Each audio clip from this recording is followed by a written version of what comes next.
Hello dear student, कल के video में हमने आवोगाद्रो के नियम के अनुप्रयोग पढ़े थे और जिसमें हमने कुछ अनुप्रयोग पढ़े थे। पहला हमने पढ़ा था कि आवोगाद्रो के नियम से हम अणु और परमाणु की परिभाषा को अच्छे से समझ सकते हैं, और दूसरा हमने पढ़ा था कि हम आवोगाद्रो के नियम का प्रयोग करते हुए हम किसी भी गैस की परमाणुकता का हम पता कर सकते हैं। और फिर हमने तीसरा जो पढ़ा था वो ये पढ़ा था कि किसी भी गैस के वाष्प घनत्व और अणु भार के मध्य संबंध क्या होता है। तो आज जो हम पढ़ने वाले हैं तीसरा नंबर क्या है कि गैसों के भार व आयतन के मध्य संबंध। गैसों के भार होते हैं और उसके आयतन के मध्य क्या संबंध है, इसका भी हम एक्सप्लेनेशन या इसकी भी हम व्याख्या कहां से कर सकते हैं, इसकी व्याख्या हम आवोगाद्रो के नियम से कर सकते हैं। तो आप ध्यान से देखिएगा क्या होता है, सुनिए ध्यान से। एट एसटीपी और एनटीपी, एसटीपी और एनटीपी का मतलब आप समझते हो क्या होता है। एसटीपी स्टैंडर्ड टेम्परेचर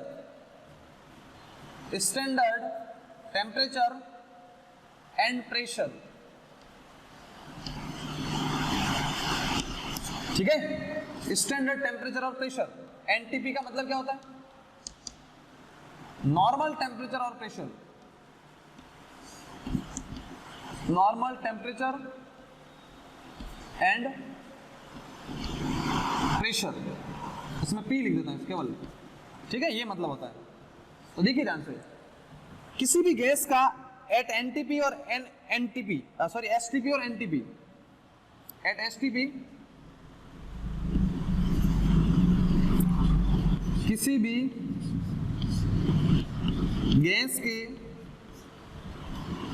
भी गैस के एक मोल, किसी भी गैस के एक मोल का आयतन, किसी भी गैस के एक मोल का आयतन बराबर होता है 22.4 लीटर। कितना होता है, 22.4 लीटर होता है। ये हमें एक्सप्लेन हम कर सकते हैं इससे, आवोगाद्रो के नियम से हम इस बात की एक्सप्लेन कर सकते हैं कि सामान्य ताप व दाब या मानक ताप व दाब पर किसी भी गैस के एक मोल का जो आयतन होता है वो कितना होता है, 22.4 लीटर होता है। किसी भी गैस के 1 लीटर का आयतन कितना होता है, 22.4 लीटर होता है। कहां पर, स्टैंडर्ड टेम्परेचर और प्रेशर पर, और नॉर्मल टेम्परेचर और प्रेशर पर ये उसका क्या होता है, आयतन होता है, ठीक है। तो अब सुनो ध्यान से, अब हम इसकी व्याख्या हम करेंगे।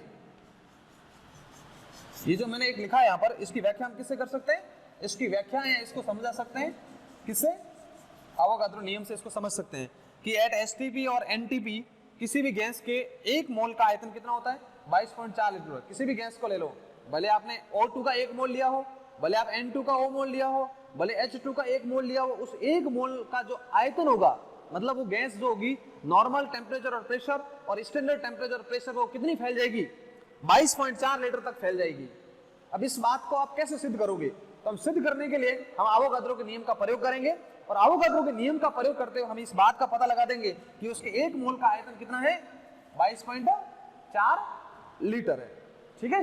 तो देखिए ध्यान से हम कैसे समझने की कोशिश करते हैं। देखिए इसको हम एक्सप्लेन करेंगे, इसकी हम व्याख्या करेंगे, इसको हम सिद्ध करेंगे। देखिए कल की क्लास में हमने वाष्प घनत्व जरूर पढ़ा था। कल की क्लास में हमने क्या पढ़ा था, वाष्प घनत्व।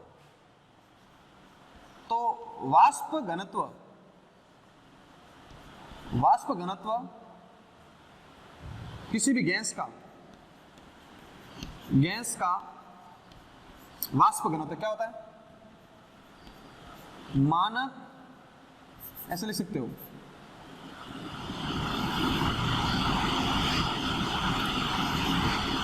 एसटीपी पर, एसटीपी या एनटीपी पर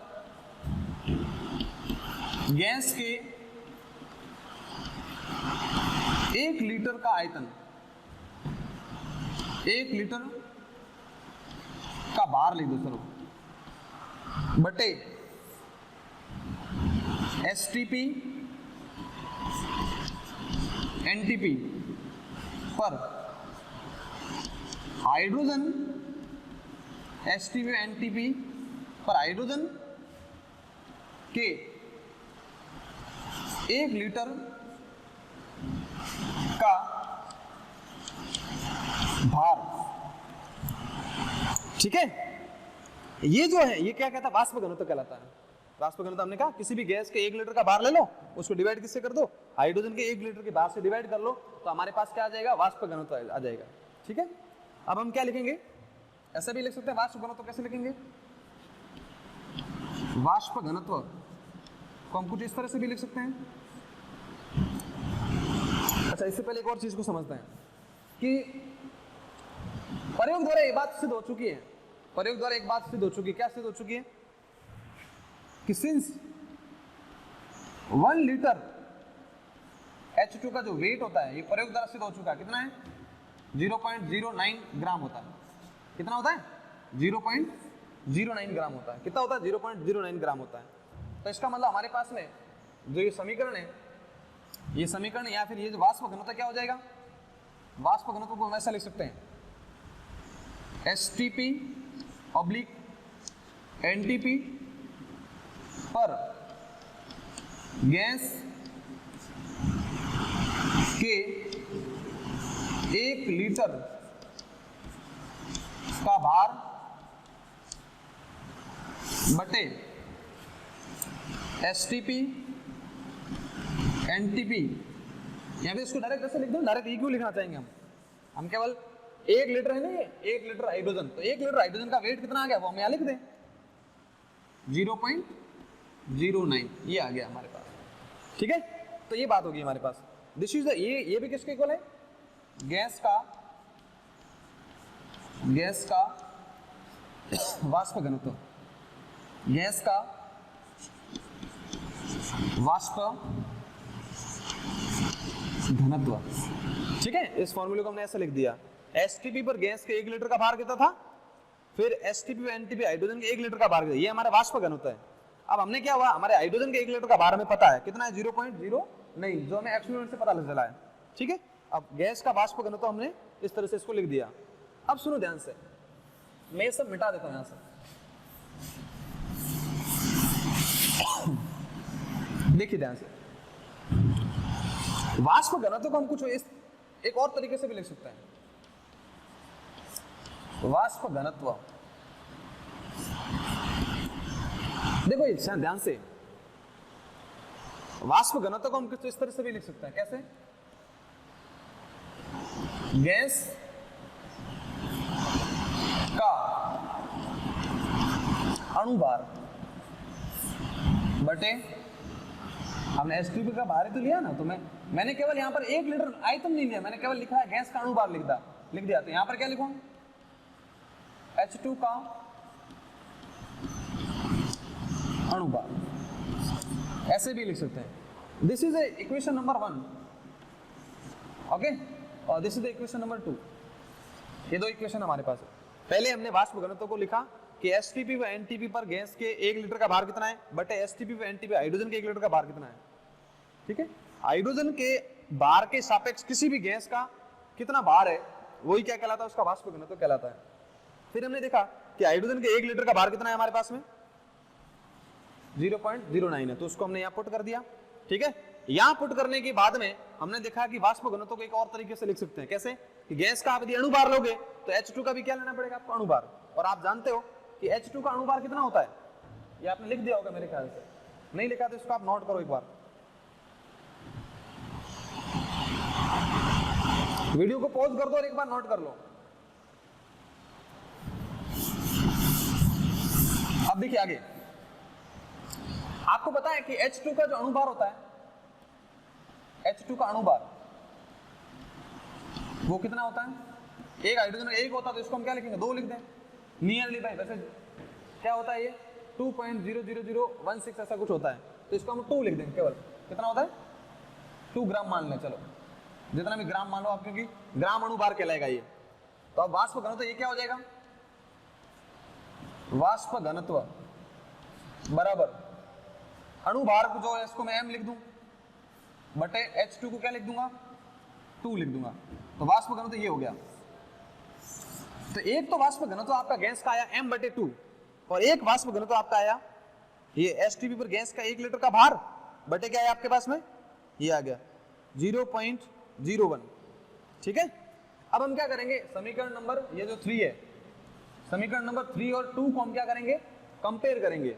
ये भी वाष्प घनत्व के बराबर है, देखो m/2 ये वाष्प घनत्व के बराबर है, और ये वैल्यू भी क्या है, वाष्प घनत्व के बराबर है। इसका मतलब ये वैल्यू और ये वैल्यू आपस में क्या बराबर है, ये दोनों वैल्यू आपस में क्या है, बराबर है। तो इसका मतलब मैं इसको ऐसे लिख सकता हूँ कुछ, इसको मैं हटा रहा हूँ, ध्यान रखना। आगे देखिए, मैं इस दोनों को, इस यहाँ इक्वेशन लिखी थी उसको हम क्या कर लें, कंपेयर कर लें। तो ये हो जाएगा STP/NTP पर गैस के 1 लीटर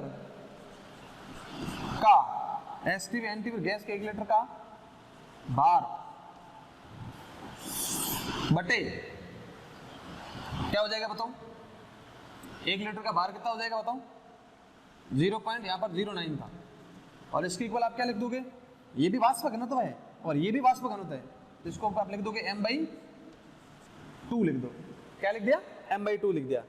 अब इसको हम ऐसे भी लिख सकते हैं कि STP/NTP पर गैस के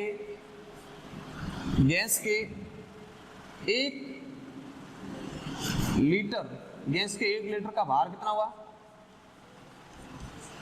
1 लीटर का भार कितना हुआ, 1 लीटर का भार कितना हुआ बताओ भाई।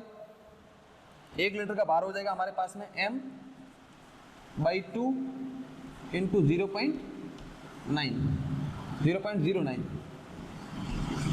देखो ध्यान से, ये हमारे पास में एक नया चीज आ गई, क्या ये देखो ध्यान से अच्छे से, कि STP या NTP पर गैस के 1 लीटर का भार कितना है हमारे पास में, ये m/2 इंटू 0.09।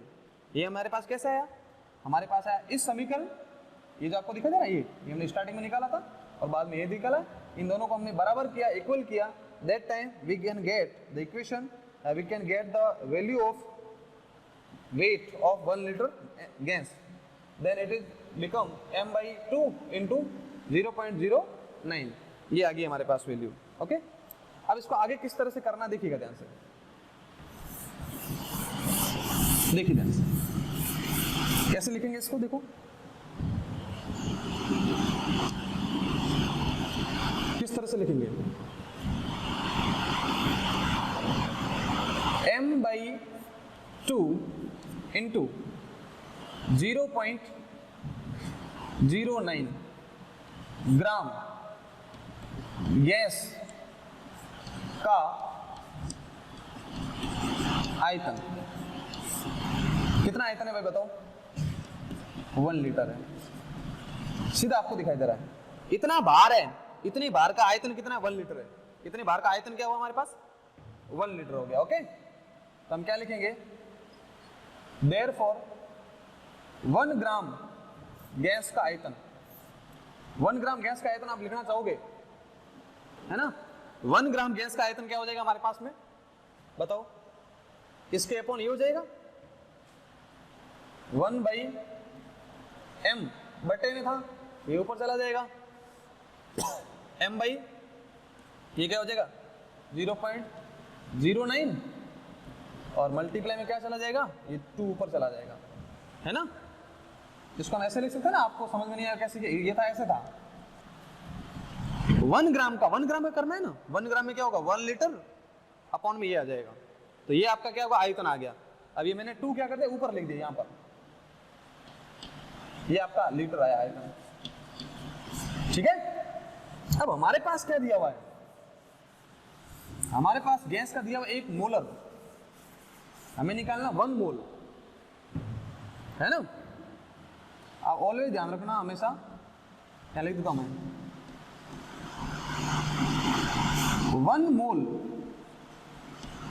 1 मोल गैस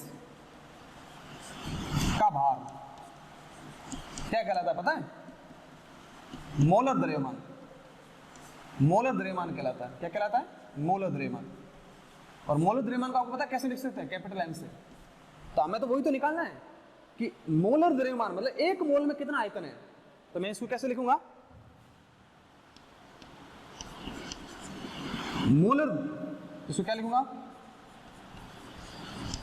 मोलर द्रव्यमान।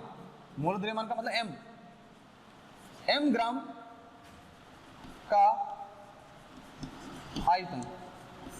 एम ग्राम का आयतन आप क्या करोगे बताओ, 1/m तो था है ही, इसको मल्टीप्लाई 0.09 है, इंटू क्या है 2 है, इंटू क्या कर दो m से कर दो, ये m से तो m गया, इन दोनों को आप सॉल्व करोगे ना, जो वैल्यू आएगी वो कितनी आएगी, 22.4 लीटर। तो आपने क्या देखा है कि गैस के एक मोल का मतलब m मोल द्रव्यमान का, एक मोल का आयतन, एक मोल का आयतन कितना है, 22.4 लीटर। कहां पर, एसटीपी और एनटीपी पर, ठीक है। जो एनटीपी है, तो एनटीपी का मतलब होता है 0 डिग्री सेंटीग्रेड होता है और 1 atm प्रेशर होता है। क्या होता है, 0 डिग्री, उसको आप ऐसे भी लिख सकते हो 273, इधर आपके, इसको मैं ऐसे लिख दो, एक मिनट रुको, यहाँ से जो मैंने यहाँ लिखा ना एनटीपी, ये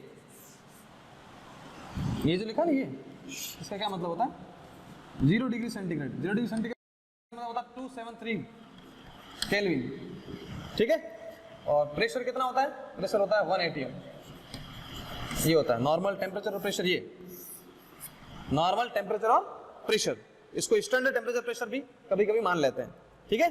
तो एसटीपी व एनटीपी पर गैस के एक मोल का जो आयतन है, मतलब आप कोई भी गैस ले लो, उस गैस का यदि आप एक मोल लोगे, समझ में आया, इस किसी भी गैस का आप क्या लोगे, एक मोल लोगे, तो वो एक मोल कितना एक्सपेंस हो जाएगा, एक्सपेंस का मतलब होता है उसका विस्तारित हो जाएगा, कितने लीटर में वो फैल जाएगा, तो कितने लीटर में फैलेगा, 22.4 लीटर में फैलेगा।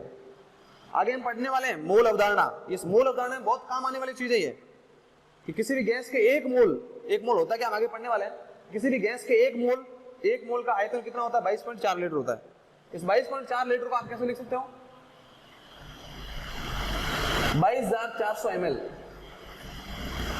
22.4 लीटर। ये आयतन किसका है, ये आयतन है 1 मोल, ये आयतन है 1 मोल गैस का, 1 मोल गैस का। एसटीपी व एनटीपी पर, एसटीपी व एनटीपी पर किसी भी गैस के एक मोल का जो आयतन है वो 22,400 ml या 22.4 लीटर होता है।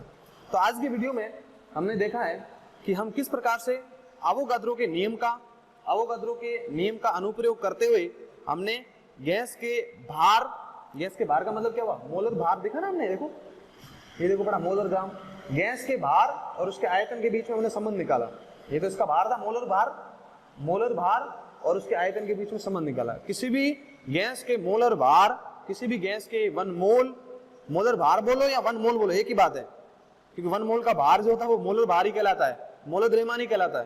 तो किसी भी गैस के मोलर द्रव्यमान या 1 मोल का जो आयतन होता है वो 22.4 लीटर होता है, ठीक है। तो आज के वीडियो में इतना ही। नेक्स्ट वीडियो में हम एक और अवोगाद्रो के नियम के एप्लीकेशन के साथ हाजिर होंगे। तब तक के लिए शुक्रिया।